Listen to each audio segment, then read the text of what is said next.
dokumentasi OSM atau dikenal juga sebagai OSM rumusan. Nah, jadi si OSM ini cara untuk menggambarkan suatu gambar atau diagram. Nah, dengan si OSM kita bisa merancang, menjelaskan dan mendokumentasi bagaimana suatu sistem bekerja terutama dalam software dalam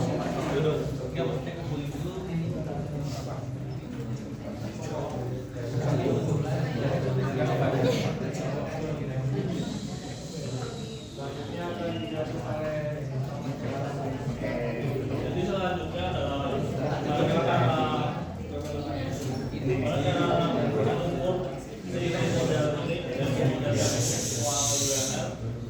sini ada 7 alur tahapan untuk mengukurnya. Yang pertama itu pahami aturan konseptual UML ini. Jadi kita pastikan dulu memahami aturan dasar UML mulai dari elemen kelas, atribut hingga relasi antar entitas tersebut. Tujuannya adalah supaya model yang dibuat dapat sesuai standar dan tidak melenceng dari konvensi UML yang dibuat. Yang kedua, periksa konsistensi internal. Jadi setelah memahami aturan prosedural ini, kita akan mengecek konsistensi dalam document. Pastikan tidak ada relasi yang mungkin bertentangan, seperti nama atribut ganda atau akun yang tidak relevan. Selanjutnya, validasi simbol dan notasi.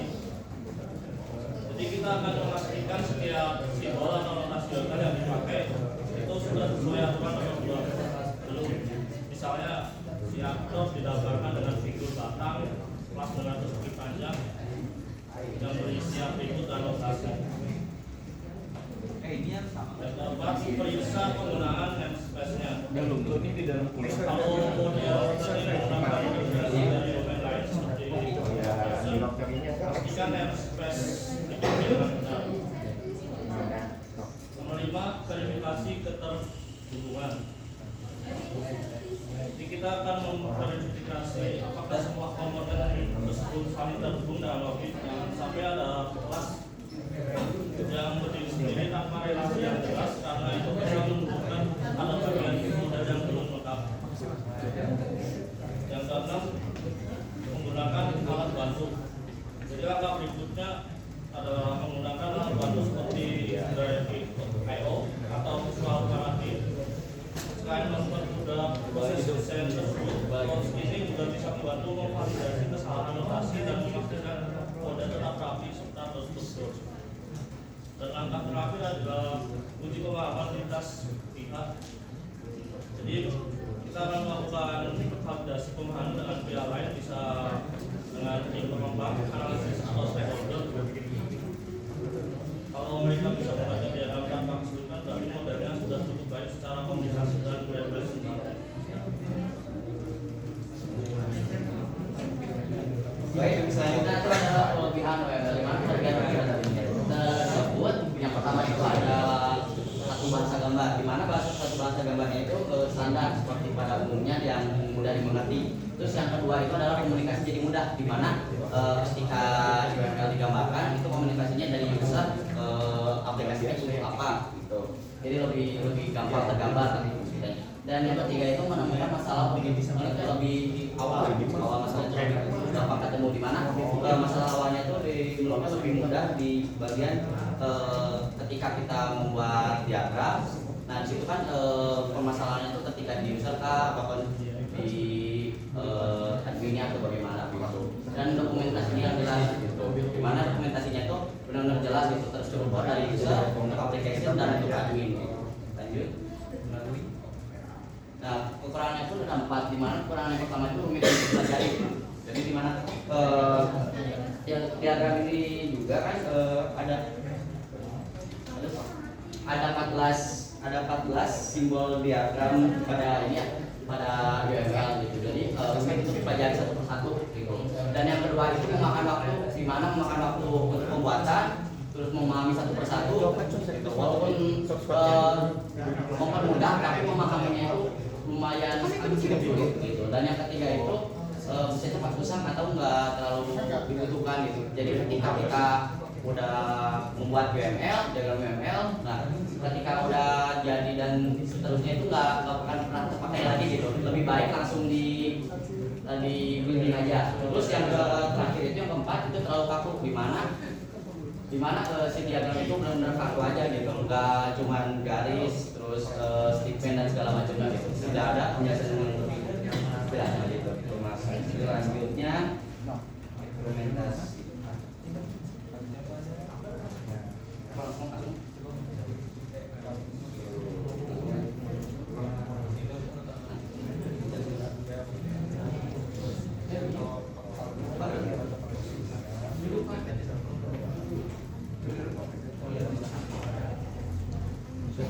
Bikin laporan. Sudah. Kemudian aja. Tidak ada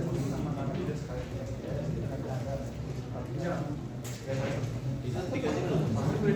Diganti belum? Jadi orang grading belum? Yang 000. Selanjutnya ada implementasi UML.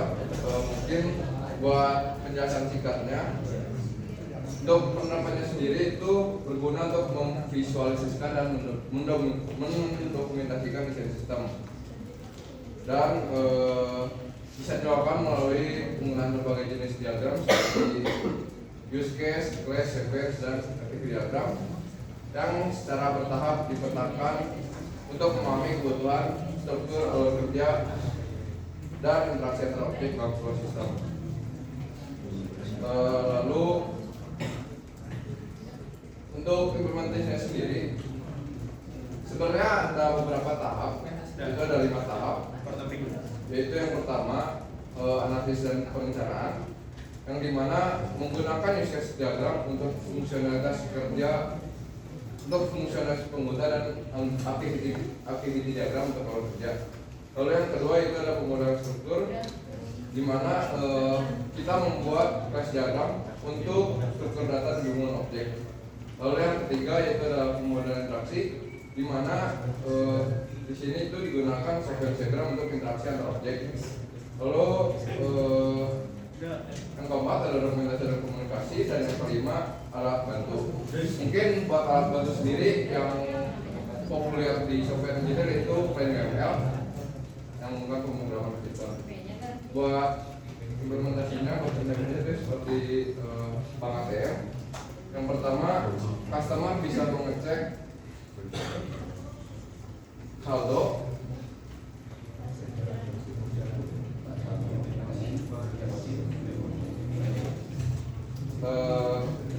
saldo, deposit, terus tarik tunai, transfer. Terus kalau misalkan si customer ini milih salah satu, maka langsung dihubungkan ke bank, di mana bank itu berfungsi sebagai perantara atau mediator. Terus di sini ada teknisi ATM yang bertugas untuk manage dan repair. Kurang lebih seperti itu, dan yang tadi ada class diagram, di mana sebelum dibuat seperti ini kita membuat dulu class-classnya, misalkan kayak customer, terus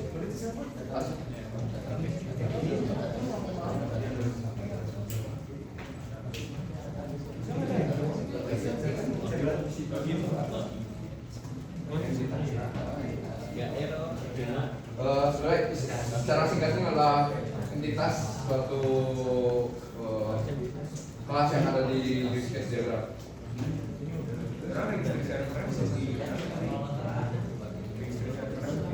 Mungkin dari kami disebutkan sebelum ini mungkin ada sesi tanya jawab terlebih dahulu.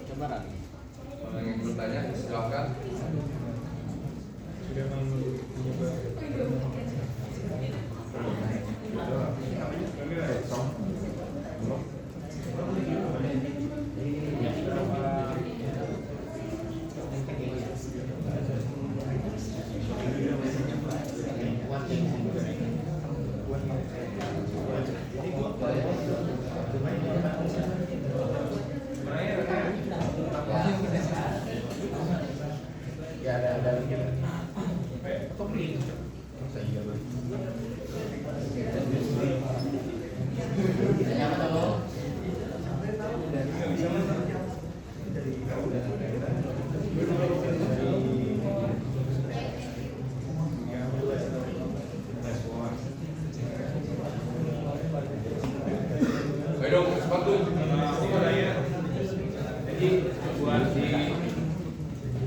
sekarang udah banyak model-model yang main kayak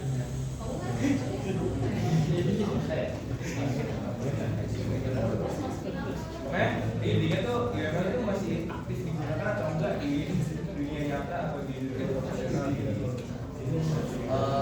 Untuk terkait UML itu biasanya digunakan tuh ketika sebenarnya tuh kalau misalnya di program saya juga pribadi gitu kan itu nggak pernah desain gitu.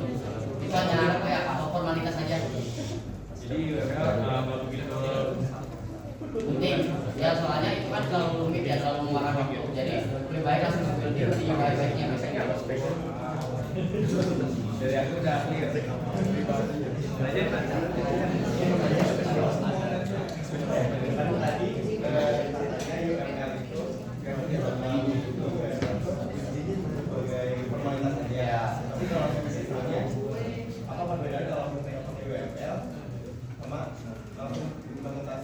Saya mau jawab.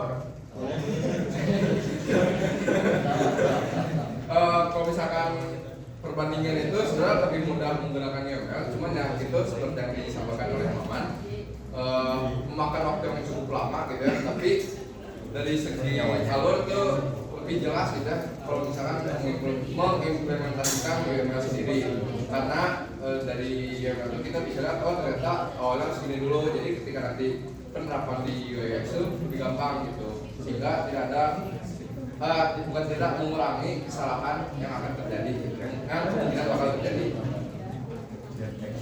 Sudah? Jadi kan UML itu kan ada di tahap perencanaan yang mau pemodelian. Sekarang beberapa pekan kemarin kita tuh membahas tentang pengukuran kualitas panel lunak. Gimana caranya si UML ini bisa relevan buat ukur kualitas perangkat lunak?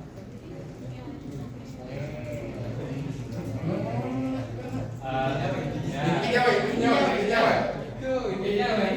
gimana caranya UML bisa mengukur kualitas perangkat lunak, metrik-metriknya apa aja gitu.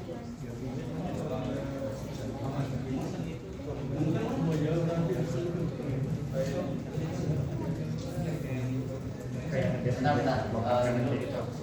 Diskusi dia bentar ya.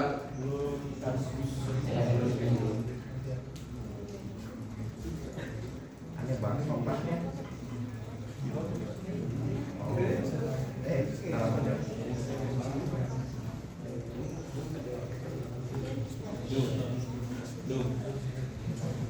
Bisa kan?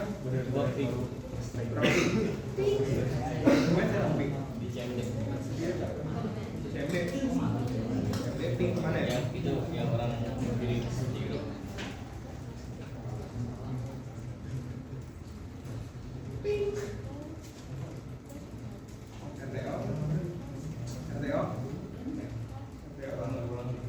Coba organisasi hasilnya.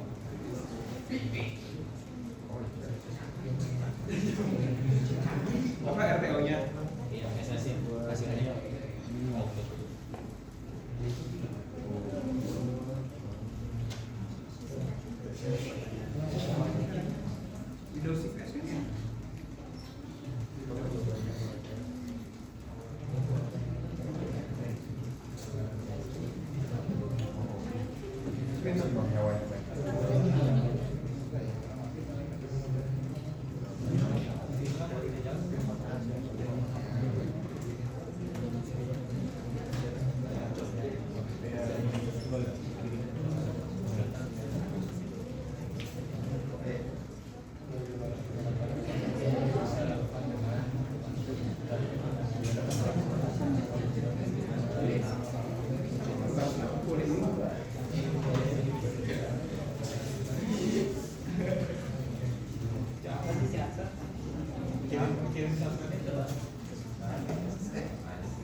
buat pertanyaan itu gimana cara UML agar relevan dengan kualitas perangkat lunak gitu ya. Secara singkat sebenarnya ada beberapa poin. Yang pertama, gunakan UML untuk meningkatkan understandability atau kemudahan untuk dipahami gitu. Jadi use case diagram ataupun misalkan kayak activity diagram itu bisa digunakan di tahap awal agar semua pihak kayak developer, user manager dan yang lainnya itu bisa memahami kebutuhan sistem dengan bahasa visual yang sama gitu. Jadi mengurangi resiko terjadinya miskomunikasi gitu. Terus UML juga bisa digunakan untuk menjamin correctness atau kebenaran desain. Terus selanjutnya UML juga bisa digunakan untuk mendukung maintainability atau kemudahan dalam pemeliharaan. Jadi setiap modul itu didokumentasiin pakai komponen diagram seperti komponen diagram supaya tim maintenance itu gampang gitu ketika ingin melakukan perbaikan atau perawatan server gitu. Terus masih banyak sebenarnya, tinggal saya lagi sisanya sebenarnya kebanyakan. Mungkin dikarenakan waktu pertanyaan sudah habis, maka dicukupkan. Sebelum ditutup ada pepatah yang mengatakan saudara-saudara, orang yang berpresentasi itu sebenarnya lahir dari orang yang tidak pernah ditanya saat presentasi, dan ketika presentasi itu ditanya ketika ditanya saat presentasi itu malah berubah sifatnya. Makanya sebelum kita berubah sifatnya, mungkin kita akhiri dulu ya.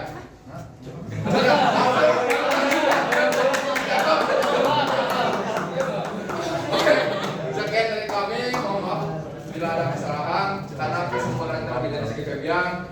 Terima kasih. Wassalamualaikum warahmatullahi wabarakatuh.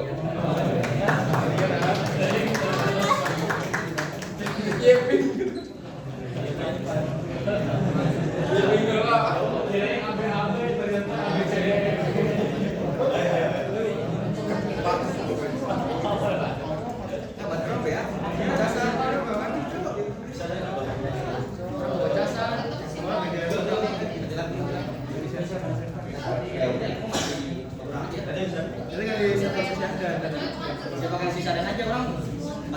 Ya aku aja deh. Jadi siapa nih? Aku mau bawa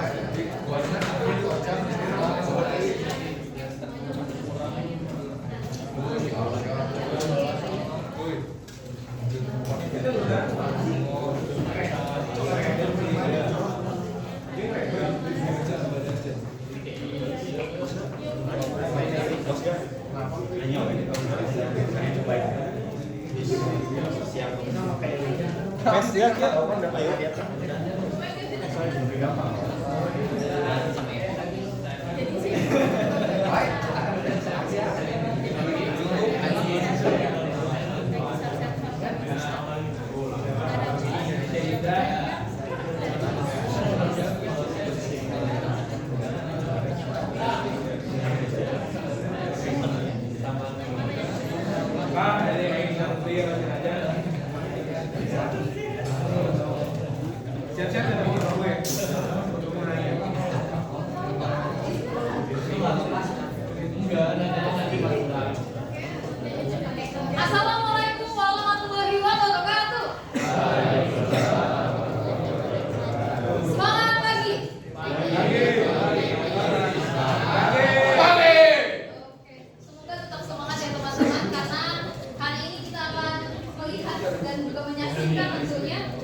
ya.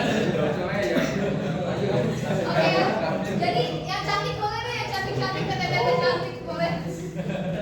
Oke, jadi pada pribadi ya, cowok itu pasti dia jatuh karena kalian cowok dan cewek itu pasti dia cantik ya, kayak gitu karena memang diciptakan seperti itu.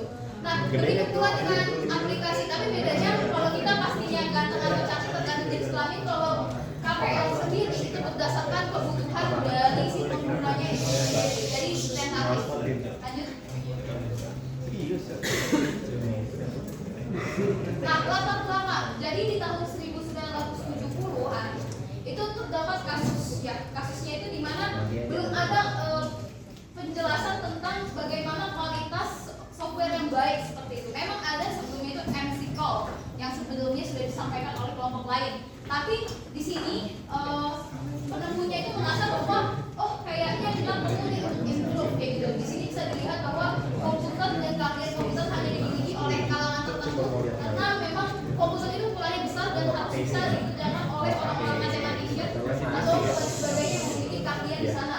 Lalu, nah ini tadi dijelaskan ya bahwa model Quadri Macron tahun 1977 masih terbatas. Jadi di bagian tingkat tingginya aja teman-teman di product packaging dan product transition seperti itu. Terus selanjutnya akan dijelaskan oleh teman saya. Oke, melanjutkan dari tadi tentang latar belakang dari software quality model Boehm. Di sini saya akan menjelaskan tentang histori atau sejarah dari siapa penemunya, lalu kenapa ini dibuat. Jadi penemunya itu bisa dilihat ya, ini wajahnya, namanya Barry William Boehm.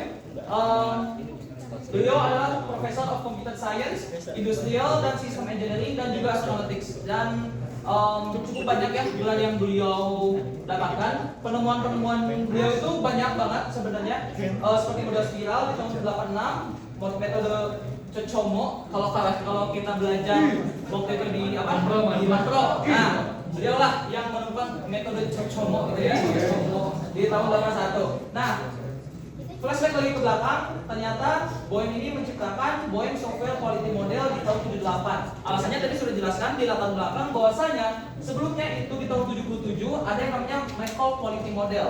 Itu dikembangkan, diperluas menjadi Boehm Software Quality Model. Kenapa? Karena McCall itu fokus ke software saja dan telemetrics nanti kita akan bahas. Lalu untuk Boehm Software Quality Model itu dia memasukkan faktor-faktor pendukung termasuk dari hardware dan juga atribut tingkat rendah yang membentuk kualitas dari software tersebut. Lanjut.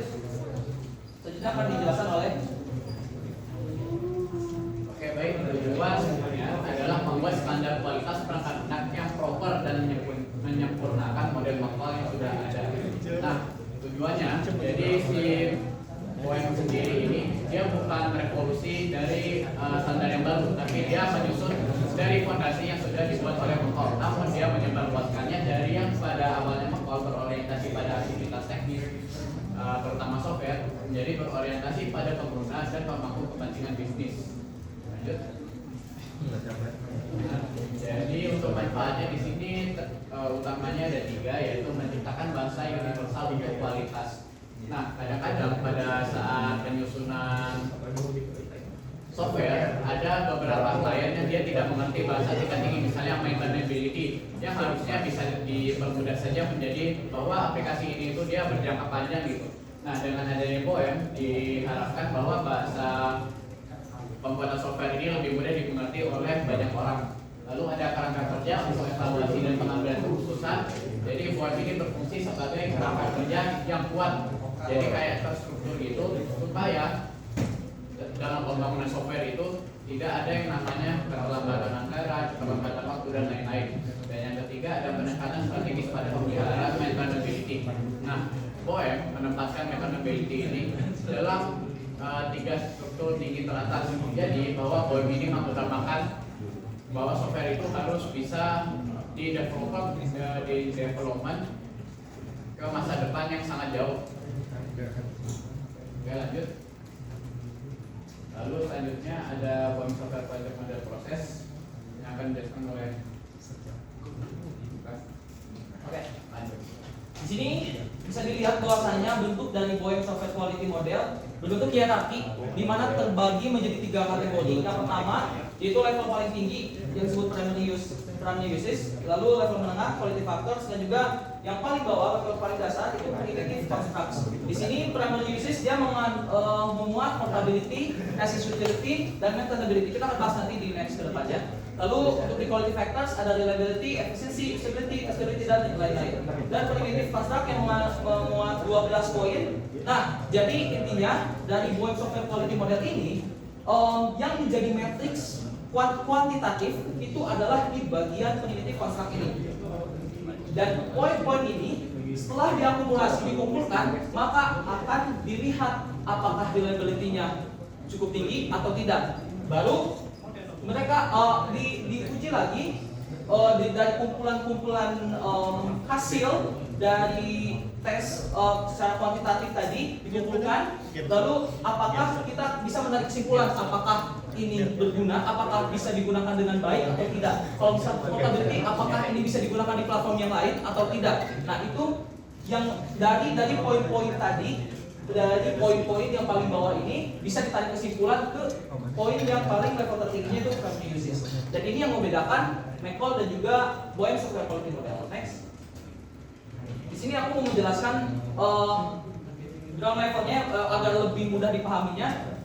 Kita akan lihat bahwasanya as usability itu seberapa baik software bisa digunakan apa adanya sesuai tujuan tanpa modifikasi besar. Misalkan contoh Zoom bisa langsung meeting setelah diinstal. Lalu di sini akan saya cepat aja. Maintainability, seberapa mudah software diperbaiki, diupdate atau ditambah fitur setelah dirilis. Contohnya misalkan di aplikasi e-commerce itu mereka update aplikasi secara cepat. Lalu portability, seberapa mudah sih software dipindahkan ke lingkungan hardware atau OS yang lain. Misalkan kalau bisa kita lihat ini ada yang main Genshin. Nah, kenapa sih Genshin ada bisa di PC, di Android? Nah, itu berarti portability-nya memang bagus. Di Android padahal dengan grafik yang sama mungkin ada yang direndahin, tapi tetap bisa berjalan dengan lancar di device Android gitu, atau iOS. Next. Lalu di quality factors level menengah, di sini membahas tentang reliability, seberapa andal sih software tersebut bekerja sesuai spesifikasi tanpa error. Misalkan dari sistem pembayaran QRIS tetap berjalan nggak meskipun servernya ramai. Nah, lalu efisiensi, seberapa hemat sih software menggunakan sumber daya CPU RAM. Misalkan ada game Anbiru Fito, misalkan kenapa sih dia berbentuknya poligon-poligon, karena itu tuh untuk mengoptimize game agar FPS-nya stabil meski di hardware yang low entry level. Lalu usability, seberapa mudah sih software dipelajari dan digunakan oleh pengguna. Misalkan UI aplikasinya digunakan dengan simple dan juga jelas. Lalu next. Untuk di level menengah, testability, misalkan seberapa mudah software diuji untuk memastikan semua fungsi bekerja dengan benar. Misalkan membuat fitur debug atau logging yang memang jelas. Lalu accessibility, seberapa mudah sih user atau developer memahami struktur, konsep, dan fungsionalitas dari software. Misalkan dibuatkan dokumentasi API yang lengkap untuk bagi developernya. Lalu modifiability, seberapa mudah software dimodifikasi saat maintenance atau saat mendapat fitur baru. Contohnya app menggunakan microservices seperti Gojek. Next. Dan ini yang saya sebutkan tadi untuk level paling dasar untuk construct-nya, itu yang pertama ada device independence.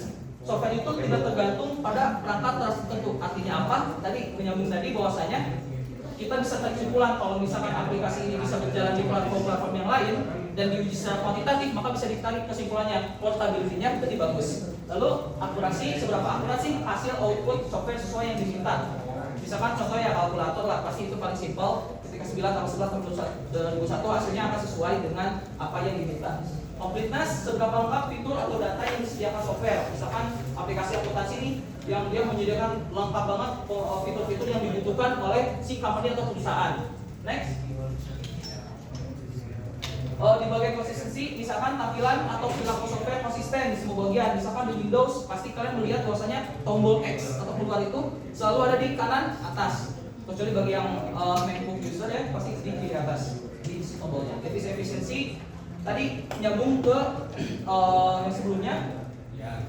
Seberapa efisiensi, seberapa hemat software tersebut menggunakan sumber daya seperti CPU, RAM, storage, dan lain-lain. Accessibility, seberapa mudah software diakses semua pengguna termasuk oleh para difabel. Lanjut. Communicativeness, seberapa baik software menyampaikan informasi ke user, seperti pesan error yang jelas, misalkan invalid credential atau salah username-nya atau salah password-nya, itu harus jelas. Self descriptiveness, software code dokumentasi bisa menjelaskan diri sendiri, misalkan variabel atau yang dituliskan itu jelas sesuai. Lalu legibility, seberapa mudah dibaca kode dokumentasi UI tadi menyambung ke yang di bagian level menengah tadi. Lanjut. Strukturnas, seberapa rapi struktur internal software, jadi jangan acak-acakan dan standardization.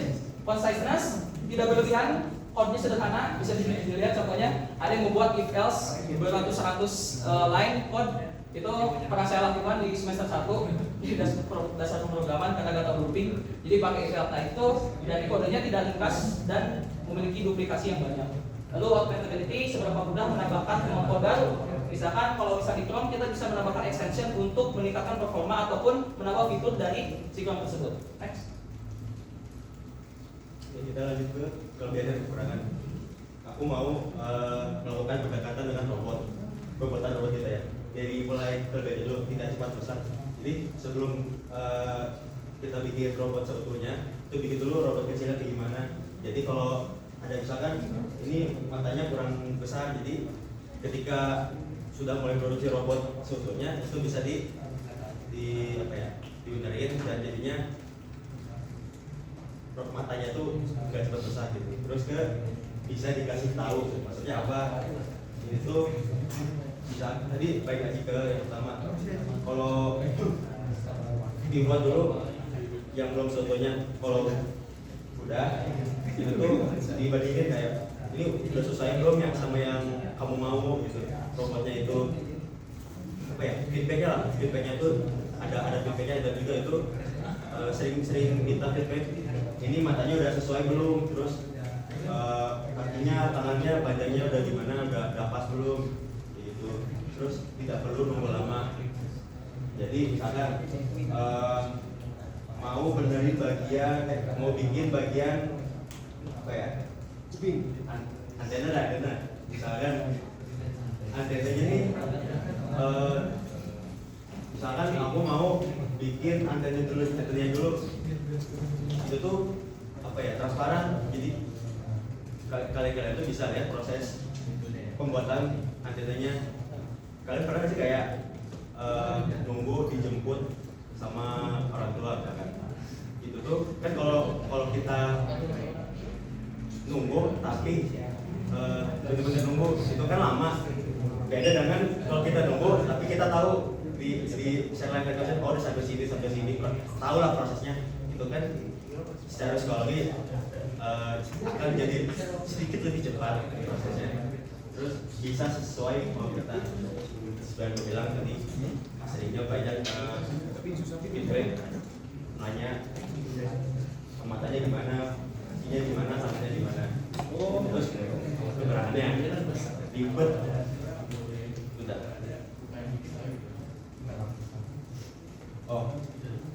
Ribet.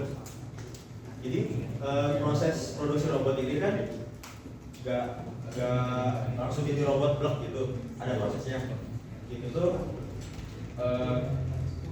kadang bingung, saking banyaknya part, bingung harus mulai dari mana. Terus menurutnya mahal karena tadi ini banyak partnya ya, ada tangan, ada kaki, ada kepala. Tapi kan dalam pembuatan itu tuh nggak cuma hanya partnya aja, bodinya. Di bodinya itu kan ada baut, ada lem, dan juga ada catnya, ada warnanya, ini kompleks lah. Terus harus pintar, produsennya itu harus pintar, harus tahu bagaimana robotnya itu dibuat, nggak bisa asal-asalan. Jadi harus koleksinya itu harus kuat gitu. Terus yang terakhir, lama selesainya, karena tadi aku mention sering banget feedback, jadinya kalau kliennya tuh banyak request, banyak revisian, ya produksinya akan lambat dan lama selesainya.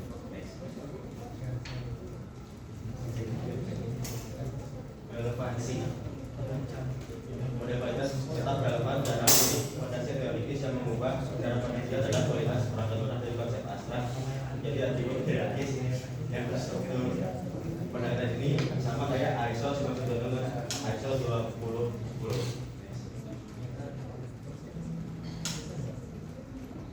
Cukup data yang subjektif, kalau kualitas software harus objektif.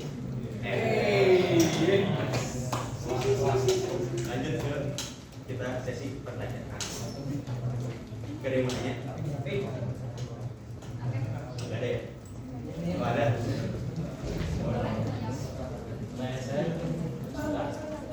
Kapan dan jenis kerja seperti apa yang cocok digunakan untuk software quality modern? Mungkin aku izin jawab, mungkin aku menambahin. Jadi segala jenis proyek desain asal dia itu memang basic buat aplikasi. Jadi ini karena 198 yang tadinya nih abstrak ya di Macro itu cuma dasar-dasar umumnya, fungsionalitas umum.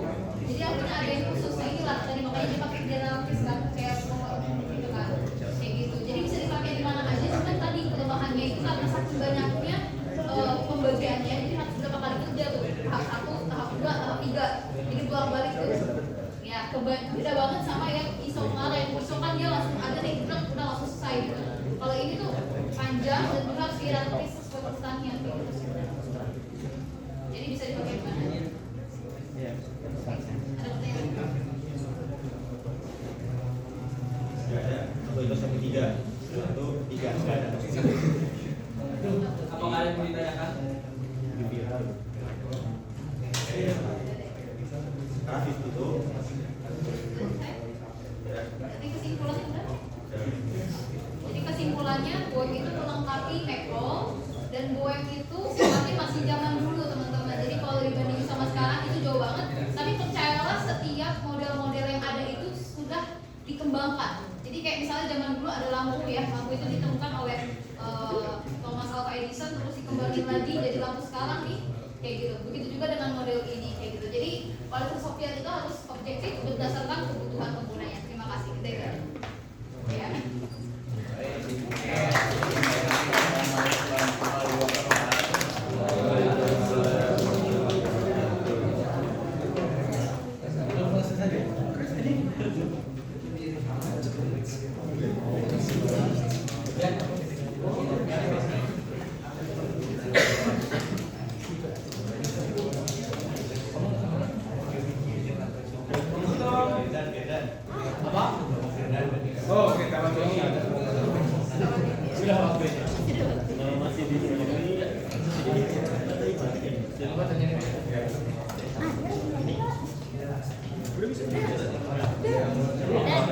Dan Pak, laptopnya.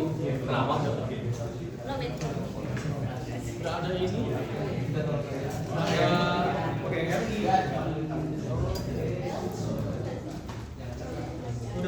Apa bedanya TM? Udah aku jelasin. Mau besok tapi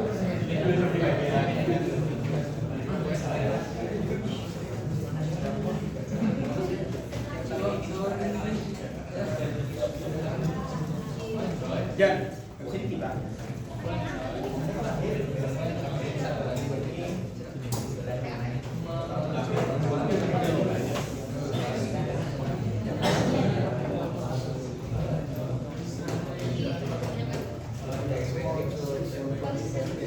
Habis ini siapa?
dokumentasi. Di sini tujuannya untuk merencanakan tes dan pengujian, lalu mencari lingkungan pengujian yang lebih konsisten. Untuk fokusnya sendiri untuk merencanakan tes, pengendalian lingkungan dan juga pelaporan dasar. Dan yang ketiga di sini ada define sesuai namanya. Jadi proses pengujian ini telah didefinisikan secara formal dan distandarkan. Jadi seluruh organisasinya itu sudah memakai metode yang sama yang sudah distandarkan dari organisasi itu. Nah, prosesnya ini dapat didorong dengan konsistensi yang tinggi untuk menentukan standarisasi, definisi proses, metode desain dengan tes yang terkonfirmasi. Selanjutnya, yang keempat ini di sini tuh proses untuk mengukur kinerja proses dengan metrik yang sudah terdefinisi. Definisinya itu di proses sebelumnya. Itu untuk menentukan kematangan terkualifikasi, peningkatan berbasis data, dan juga untuk menentukan efektivitas tes dan juga analisis dari pengujiannya. Dan yang terakhir, optimization di sini itu akan diadakan perbaikan berkelanjutan dan inovasi proses pengujian. Jadi setelah dilakukan pengujian, di proses ini akan ditingkatkan kinerja dan adaptif terhadap perubahan sendiri. Selanjutnya untuk cara ukur dari 5 level ini akan dijelaskan. Di sini tadi udah dijelaskan untuk ruang lingkup dari 5 proses seperti fokusnya apa, tujuan apa. Di sini saya lebih ke arah cara pengukurannya gitu. Mulai dari awal tadi ada 5 proses yang telah disebutkan oleh Teknur. Kita mulai ke level 1 dulu yaitu inisial. Di sini ada testing ad hoc. Gimana ya? Sebenarnya testing ad hoc di sini lebih ke arah testing yang spontan.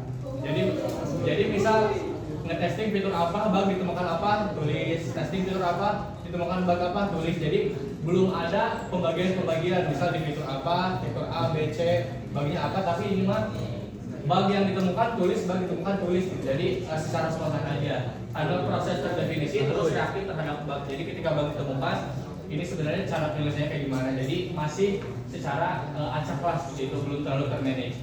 Setelah inisial tadi, lanjut ke tahap kedua yaitu manage. Disinilah mulai testing direncanakan di manage gitu. Kayak ada tes sprint dasarnya, ada pelaporannya, ada tes case-nya juga. Di sini mulai manage gitu untuk bug-bug yang telah ditemukan tadi.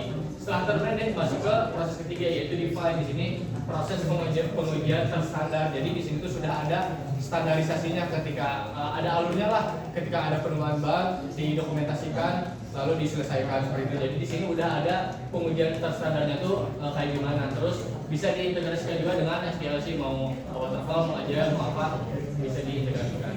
Yang keempat ada measure, di mana proses diukur dengan metrik kuantitatif. Di sinilah ada perbandingan. Jadi seberapa efektif sih MMI ini gitu. Contohnya defect density atau gas performance kayak per berapa jumlah baris, misal 1000 line code ditemukan bug berapa seperti itu. Yang kelima ada optimization, fokus peningkatan berkelanjutan via inovasi dan otomatisasi. Disinilah dari keempat alur tadi, kalau misalnya polanya sudah ditemukan maka dibuat otomatisasi, jadi tidak perlu secara repetitif mengulang-ulang. Di sini ada beberapa hal yang harus diperhatikan. Organisasi dievaluasi berdasarkan praktik utama di tiap level. Jadi sebelum masuk ke level selanjutnya itu akan ada evaluasi terlebih dahulu, apakah level 1 ini sudah efektif dan efisien atau tidak. Terus semua praktik pada level tertentu harus terpenuhi untuk mencapai level tersebut. Contoh di level 1 ada 5 tahap yang harus dilalui, maka 5 tahap itu harus terselesaikan terlebih dahulu. Tidak bisa ketika hanya 3 yang selesai lanjut ke level 2, itu tidak bisa, tapi harus semuanya gitu yang selesai di tiap tahapnya. Boleh tadi? Nah, tadi kan udah ada cara pengukuran, ini masuk ke kelebihan itu ya. Masuk ke kelebihan yang pertama, bisa dibilang roadmap-nya sudah jelas gitu, tadi dari level 1 sampai dengan level 5. Karena roadmap yang jelas ini memberikan panduan bertahap untuk meningkatkan kematangan proses pengujian. Yang kedua ada fokus, kualitas, proses. Jadi kita tuh fokusnya ke kualitas. tapi tidak hanya ke kualitasnya aja, prosesnya juga dipertimbangkan gitu, dipentingkan, karena kan ada beberapa proyek yang mementingkan hasilnya aja gitu, tapi si prosesnya tuh kurang diacuhkan lah seperti itu. Terus yang ketiga ada integrasi dengan CRTI yang mungkin sudah dijelaskan oleh kelompok sebelumnya. Selaras dengan capability maturity model integration mementingkan sinergi dengan perbaikan proses pengembangan lainnya. Jadi itu bisa dijalankan secara berbarengan. Boleh next. Kita masuk ke kekurangan. Yang pertama ada biaya dan waktu adopsi membutuhkan investasi besar untuk pelatihan alat dan perubahan proses. Di sini kan pasti ada pelatihan dulu nih, cara pemakaiannya seperti apa, alurnya seperti apa. Dan disinilah mungkin yang memakan biaya dan waktu juga, yang asalnya rencananya proyeknya hanya 1 tahun mungkin bisa nambah beberapa bulan untuk melakukan pelatihan untuk mengintegrasikan si TMMI ini. Yang kedua ada formal dan komitmen tinggi. Tidak semua orang bisa menerima kalau misalnya ada yang seperti ini gitu. Banyak orang kayak ya udah ngerjain aja ya beres gitu. Di sini tuh butuh formal dan komitmen tinggi gitu untuk menjalani TMMI ini secara menyeluruh.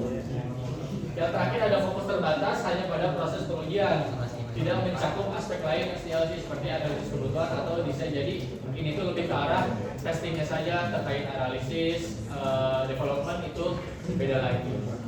Itu untuk kelebihan dan kekurangan. Untuk selanjutnya untuk implementasi akan dijelaskan oleh untuk implementasi ini, pada implementasi itu biasanya si organisasi itu melakukan tahap awal. Yang pertama tuh itu nilai dulu si proses testingnya itu udah sampai mana gitu, sampai start tuh udah sampai mana.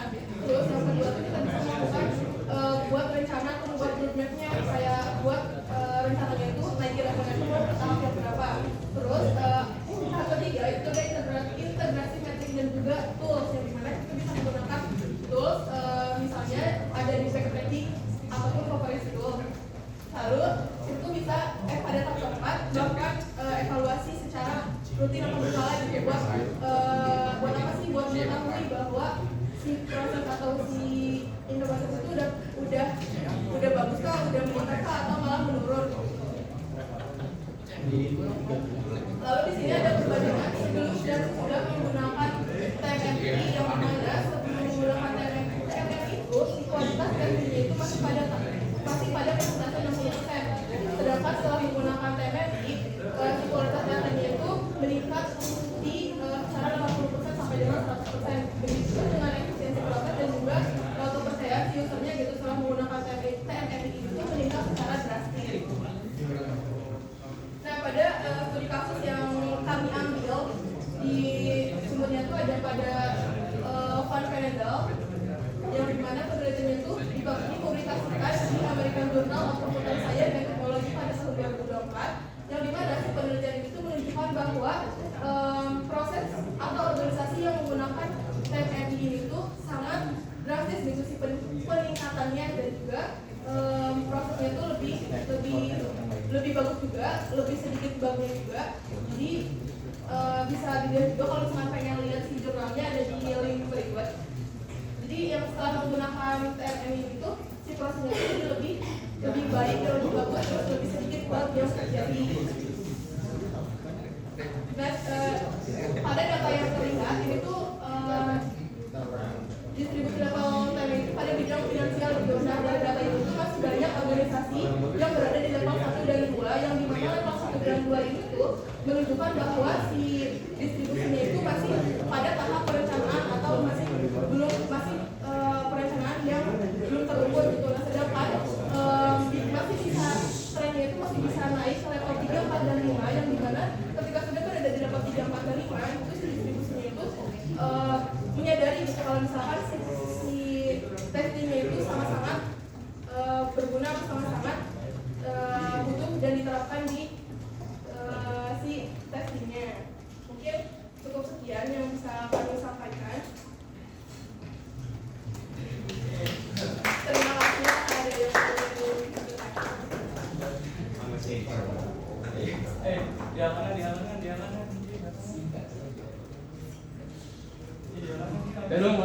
Coba. Turun dulu.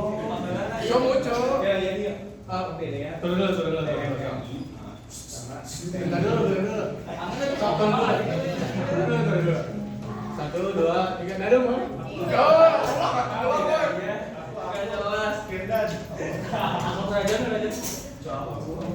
Ya sama kamu aja kali. Satu aja ya Bang ya. Loh, enggak.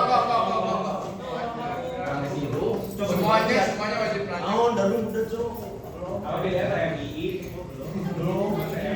Yang belum nanya, aja sudah. Aku belum. Tapi sering. Tapi Pak jangan anjir. Yang belum jawab siapa? Ya ampun. Aku belum nanya. Boleh nggak yang belum? Dua kali. Kapan? Iya.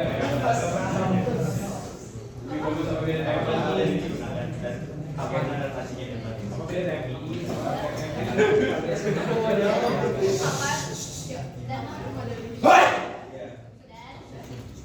Bagaimana adaptasinya?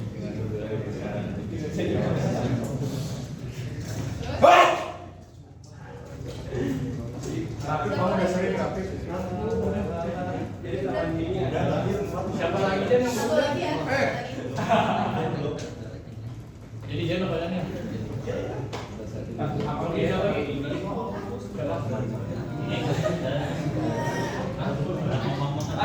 Siapa yang pilih?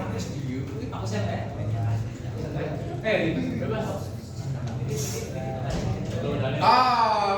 Kecewa. Bintang 1 ah.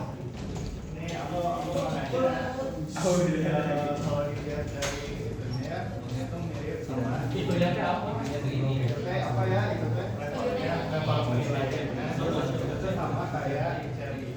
Ya. Bedanya apa? Untuk dari segi penilaian itu ini masih sama si penilaian FMI atau beda gitu. Soalnya kan kalau FMI sendiri kan yang ngasih level sama ngasih grade itu dari instruktur FMI. Jadi kita harusnya masih di instruktur FMI juga. Terus kan ini juga di tujuannya sama ya kan FMI. Nah perbedaan spesifiknya apa gitu. Udah dulu ya Jen ya? Kecewa. Kalau udah ngomong boleh. Beda apa? Bintang 1.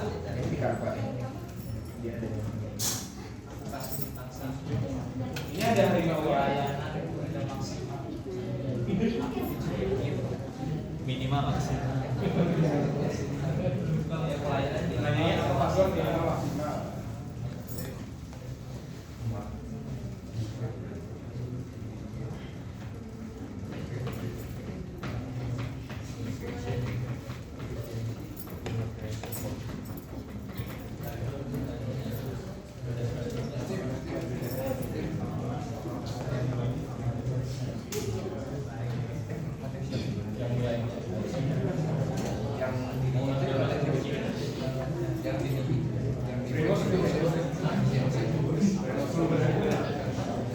Boleh aku yang menjawab terkait pertanyaan Daniel dulu buat yang pertanyaan saya tadi kan? Artio lagi dikaji. Mas dulu. Oh udah. Yang pertama tuh tadi apakah yang menilai CMI dan TMI itu sama apa enggak? Terus yang kedua bedanya spesifik antara CMI dan TMI. Oke. Sebenarnya untuk bisa jawab sih jawab dari yang level 2, pertanyaan level 2 dulu biar nyambung ke level 1. Bedanya CMI sama TMI itu apa? Kalau CMI itu lebih ke arah Pakai C. CMI Beda pakai C. CMMI apa TMMI? Ya benar CMI, ya benar CMI sama TMMI. Kalau CMI itu lebih ke arah konfigurasi atau manajemen proyeknya. Jadi kan tadi dihasilkan ada instrukturnya kan. tadi yang menghasilkan matriks ataupun hasil apakah bagus atau enggak itu ada instrukturnya. Nah, beda dengan di TMMI. Kalau TMMI ini lebih ke arah pengujiannya. Jadi untuk di manajemen proyek itu lewat CMII. Kalau TMMI ini lebih ke arah testingnya otomatis, beda yang menghasilkan hasilnya tuh kayak gitu. Jadi secara bahasa lainnya tuh kalau CMII itu lebih ke arah manajemen proyeknya, konfigurasi proyeknya kayak versi numbering versi lah ibaratnya kayak gitu. Kalau si TMMI ini lebih ke arah testingnya, apakah ini sudah siap untuk di rilis ke production apa enggak. Cukup lah ya.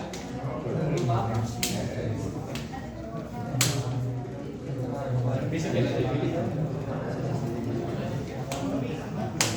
Ayo masih jawab.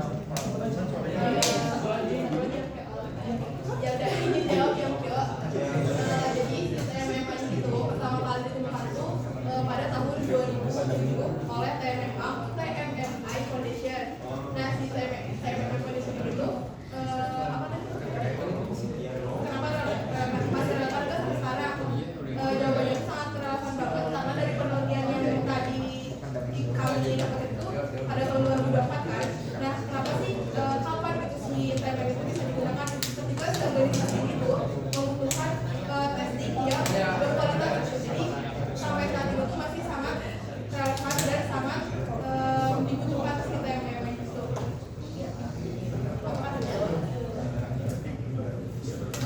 Oke, mungkin cukup sekian presentasi dari kami. Wassalamualaikum warahmatullahi wabarakatuh.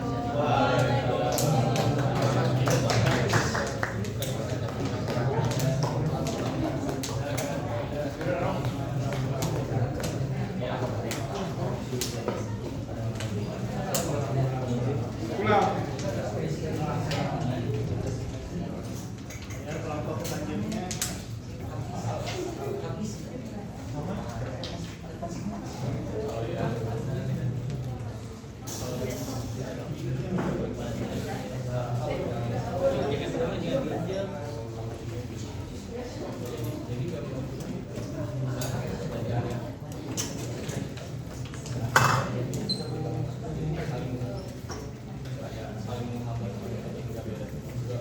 Ayo Ica.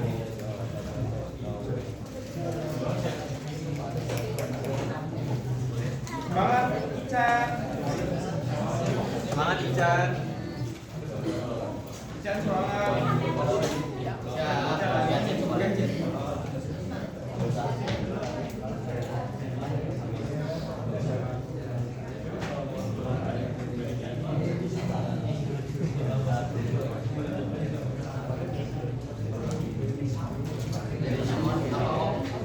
Asing itu mah.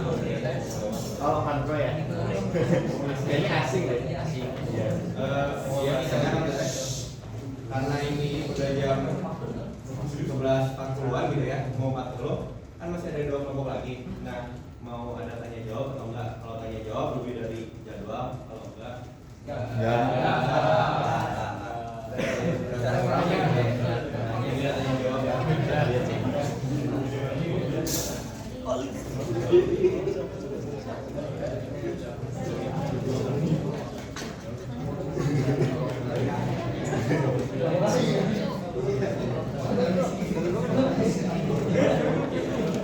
bisa pakai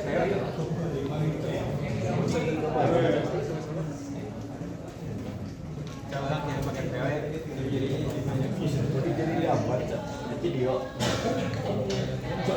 yang paling jelas itu bisa bikin kaki ya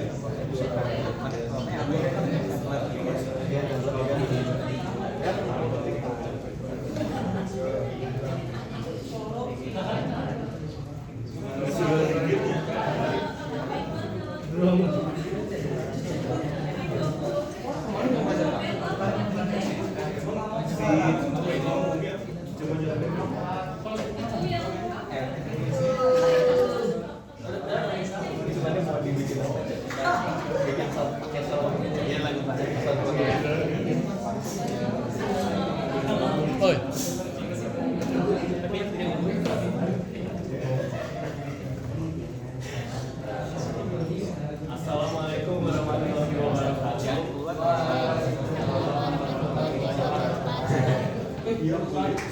Di sini kami kelompok 10 akan mempresentasikan grooming model. Grooming.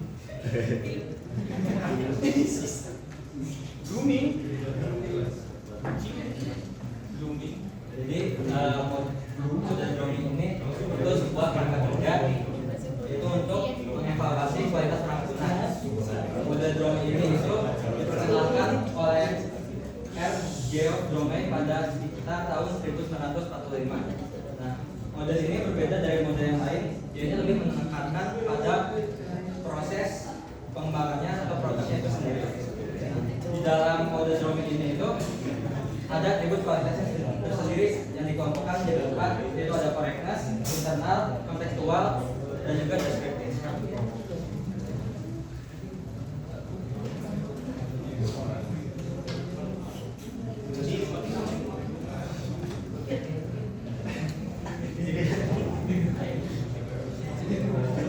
Di dalam grooming model ini terdapat 4 kategori. Itu ada correctness, internal, kontekstual, dan deskriptif. Nah, model grooming ini mengkategorikan atribut berdasarkan karakteristik yang berbeda, di mana setiap kategori ini fokus pada aspek kualitas dan yang melengkapi yang menurut. Kemudian dalam kategori correctness ini terdapat fungsionality. Jadi fungsionality atau fungsionalitas ini adalah tentang kelengkapan fitur dengan yang dijadikan seperti berikut. Contohnya itu dalam mesin ATM. Mesin ATM ini terdapat fitur esensial contohnya seperti tagihan tunai, transfer, pembelian, dan pembayaran. Jadi jika salah satu fitur penting ini tidak ada, maka fungsionalitas ini kemudian ada reliability. Jadi fitur ini tuh jadi perangkat ini harus diandalkan dan bekerja secara konsisten karena berjalan. Contohnya itu dalam mesin ATM, bayangkan jika Anda ingin menarik tunai, kemudian mesinnya itu selalu berhasil memproses tanpa ada error macam, maka itulah yang disebut kendalanya dari kemudian ada dalam kategori ini terdapat maintainability dan perawatan. Jadi seberapa mungkin perangkat lunak ini bisa dimodifikasi, diperbaiki, dan dikembangkan secara lebih lanjut. Contohnya itu dalam game di dalam game ini terdapat bakat maka ada developer akan memperbaikinya dengan mengadakan patch update kecil tanpa harus mendownload ulang seluruh gamenya. Kemudian ada FPS efficiency. Jadi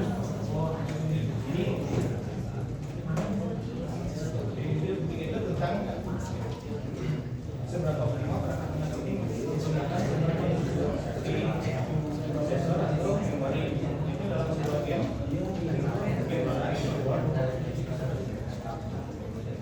jika itu masih tetap bisa berjalan dengan lancar dan lebih stabil, revisi dengan borosnya RAM.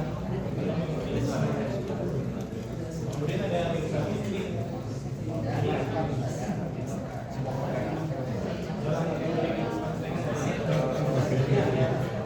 Apakah ini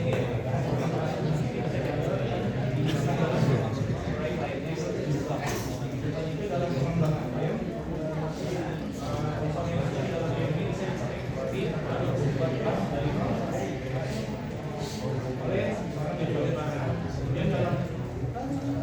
Kemudian ada portability, jadi kemampuan bisa berjalan di berbagai platform.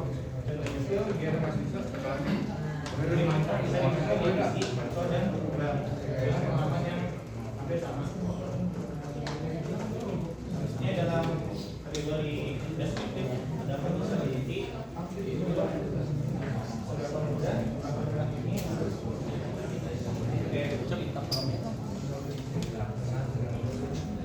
contohnya itu di dalam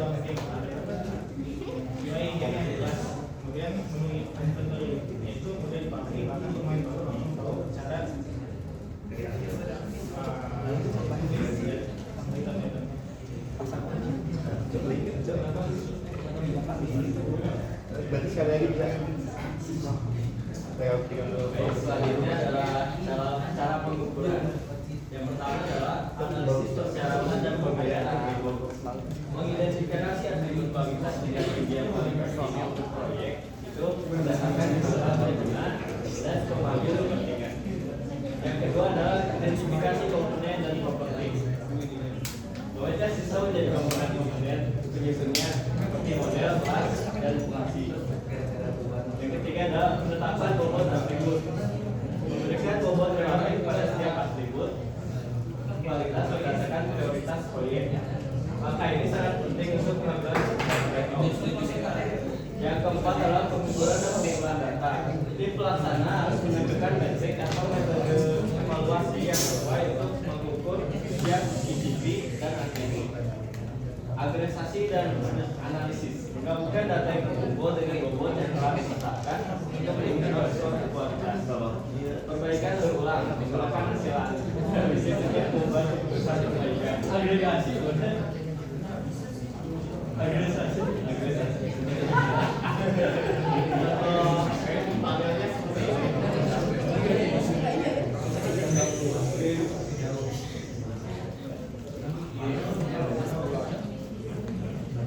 kelebihan dari tujuan model. Pertama itu adalah fleksibel dan stabil. Yang jelas di model itu tidak terlihat pada domain atau teknologi tertentu dan dapat disesuaikan untuk berbagai jenis proyek mulai dari sistem gratis hingga hubungan yang keras. Yang kedua ada juga mendorong perbaikan ulang yang berarti alur kerjanya itu bersifat siklus yang sangat selaras dengan prinsip-prinsip pembahasan karena modelan seperti agile dan DevOps. Yang ketiga ada mendukung prioritas dan DevOps. Yang berarti pada model ini proses pembuatan atributnya memaksa pemangku kepentingan atau stakeholdernya membuat keputusan secara sadar tentang aspek kualitas mana yang paling penting, lalu mengubah manajemen kualitasnya menjadi proses yang strategis. Yang keempat ada jembatan konseptual yang kuat. Yang berarti konsep UCP atau yang tadi dijelaskan di latar belakang secara efektif mendemistifikasi kualitas dengan menciptakan hubungan yang jelas dan dapat ditindaklanjuti antara kode dan atribut kualitas yang dirasakan oleh pemeran. Lalu ada juga kekurangan dari domain model. Yang pertama itu kurangnya metrik spesifik.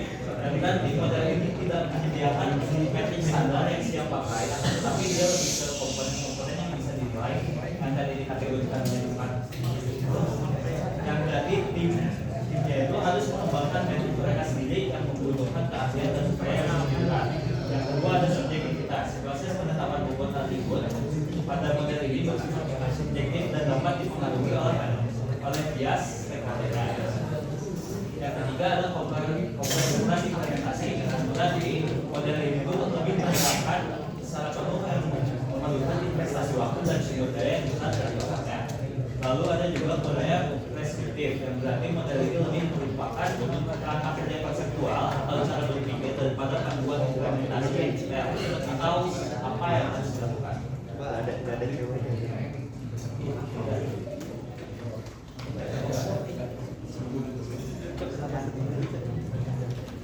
Baik, terima kasih. Sekian dari kelompok kami. Assalamualaikum warahmatullahi wabarakatuh.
sistem yang dibangun gitu. Nah, khusus untuk APSCM ini hanya bisa diimplementasikan untuk perangkat lunak yang menggunakan aspek oriented programming. Mungkin ada yang belum tahu aspek oriented programming.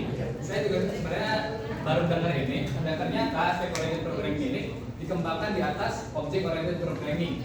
Nah, mungkin tadi ada OHM ya, OHM model itu spesialisasi dari model sebelumnya. Nah, ini pun juga sama. Jadi si aspek oriented programming itu spesialisasi dari object oriented programming yang melengkapi kelemahan dari OP. Kelemahannya itu apa? Kelemahannya itu cross cutting concern. Nanti akan dibahas cross cutting concern itu apa. Dan model ini berfokus pada aspek-aspek itu konsep di AOP. Kalau di AOP kan ada class object, property dan sebagainya. Kalau di situ ada aspek advice dan content. Nah, jangan lupa nih cross cutting concern. Jadi cross cutting concern itu apa? Cross cutting concern itu adalah situasi di mana satu model memerlukan suatu fungsi memerlukan model-model lain kita itu tuh lintas layer gitu. Nah, tujuan AOSM itu AOS itu kemudian fokusnya tuh ada di fungsionalitas, unity dan untuk melakukan pengecekan aspek-aspek integrasi sistemnya. Terus untuk konteksnya itu dikembangkan dengan keterlibatan model kualitas regional seperti ISO 9126 yang tidak secara spesifik menangani konstruksi unit dari AOP. Jadi sebenarnya perangkat lunak yang dikembangkan dengan AOP itu bisa diukur juga dengan ISO, cuman tidak terspesialisasi.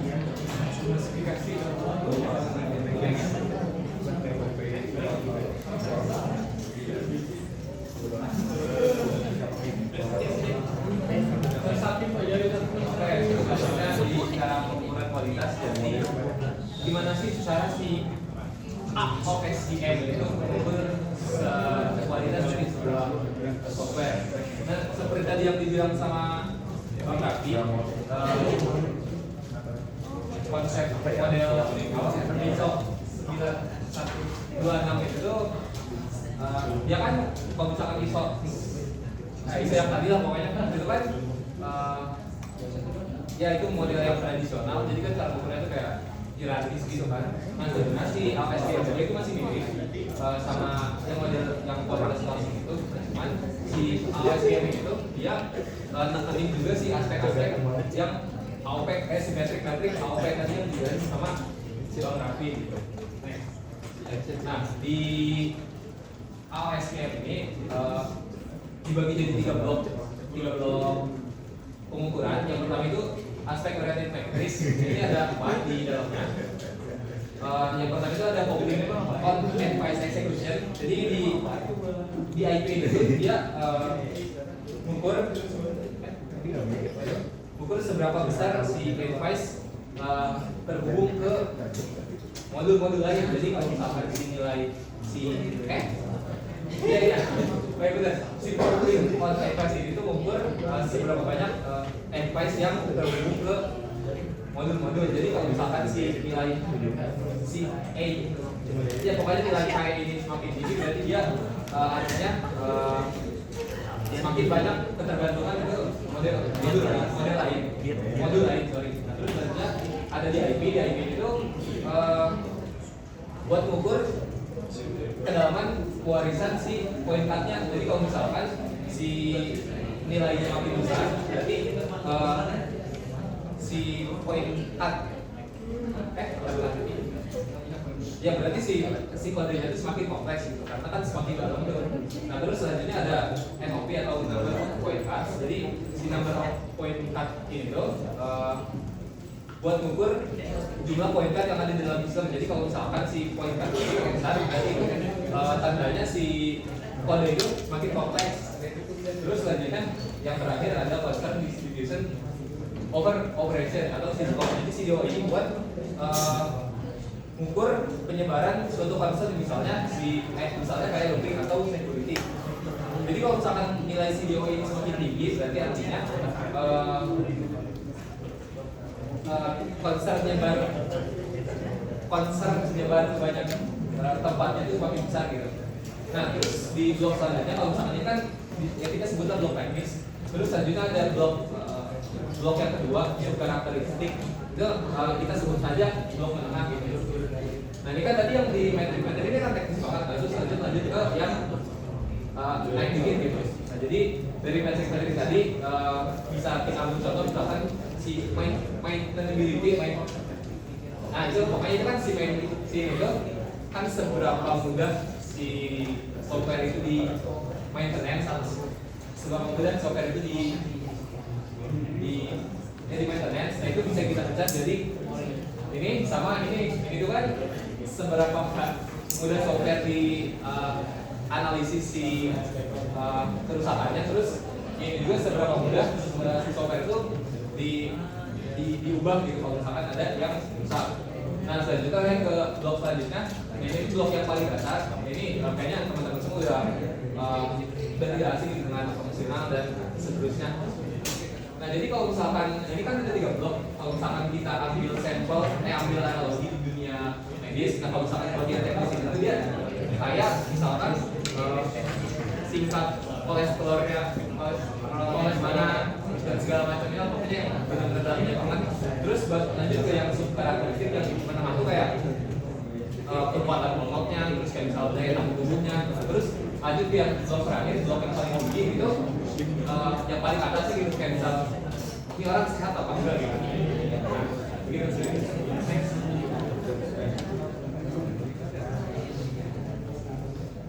Emang kelebihannya apa aja Bang? Banyak. Jadi kelebihan AOP itu spesifik gitu buat untuk AOP. Kalau sekiranya teman-teman kalau ngoding pakainya AOP, pakainya ISO. Nah kalau misalnya AOP pakainya AOP. Nah terus kelebihan yang lain itu ada fokus pada prestasi konsen yang membuat perhatian khusus pada kualitas implementasi konsen yang melintasi banyak modul seperti keamanan dan login.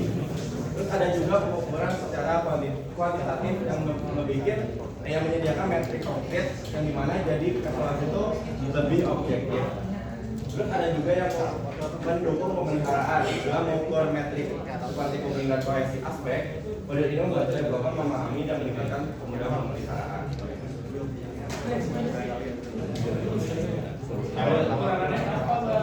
Ada juga gitu. Langsung buat kekurangan dan tantangannya itu ada kompleksitas metriknya. Nah, beberapa metrik yang diusulkan dari OSGS itu bisa jadi sulit untuk dihitung dan diinterpretasikan tanpa alat bantu tool yang spesifik.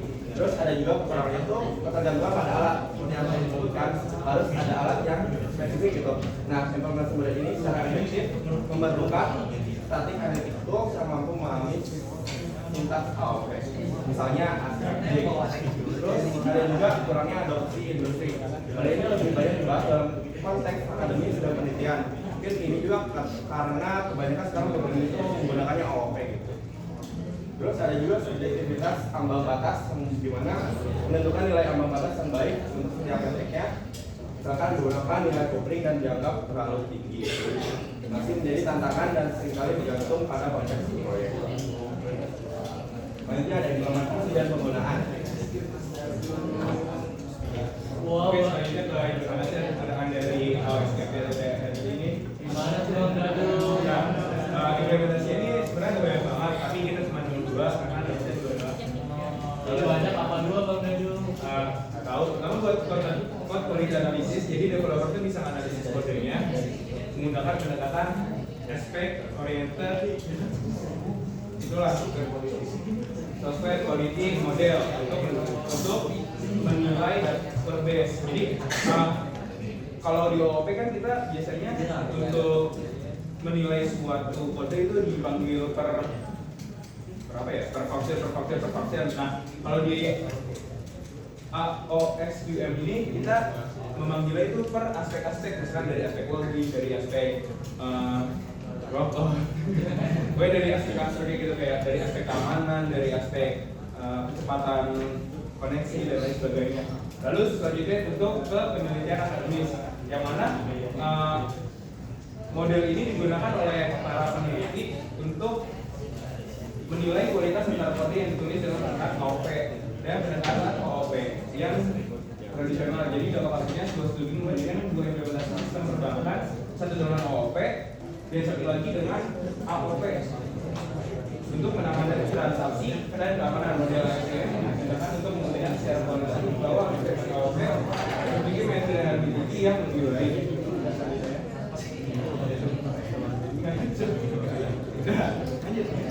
Nah, masuk kesimpulan. Kesimpulannya jadi model ini merupakan model fundamental yang secara spesifik menjawab kebutuhan pengukuran kualitas untuk perangkat lunak berorientasi. Nah, dengan memperkenalkan metrik fungsi seperti coupling, cohesion, dan binomial.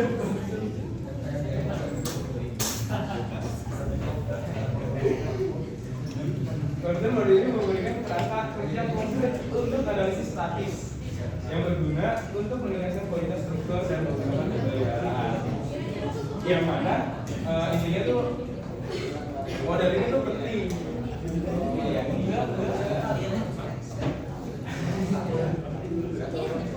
Oke, intinya itu ya, bisa teman-teman baca dan lihat sendiri kalau teman-teman merasa presentasi dari kebetulan. Udah. Makasih.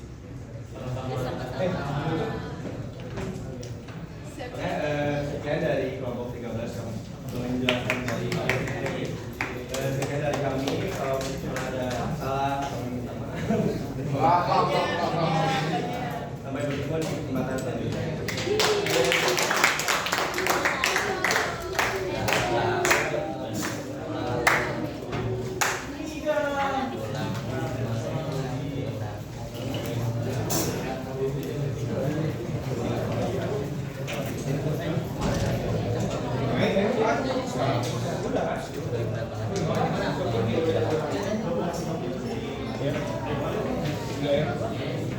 Kim, baca orang Kim, baca orang.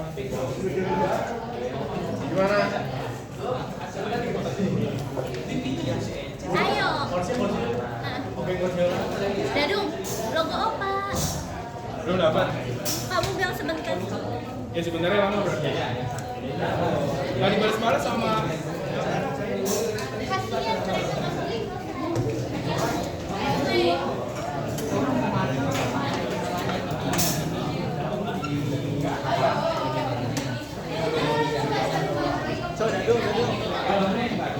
Dong. Sama mana?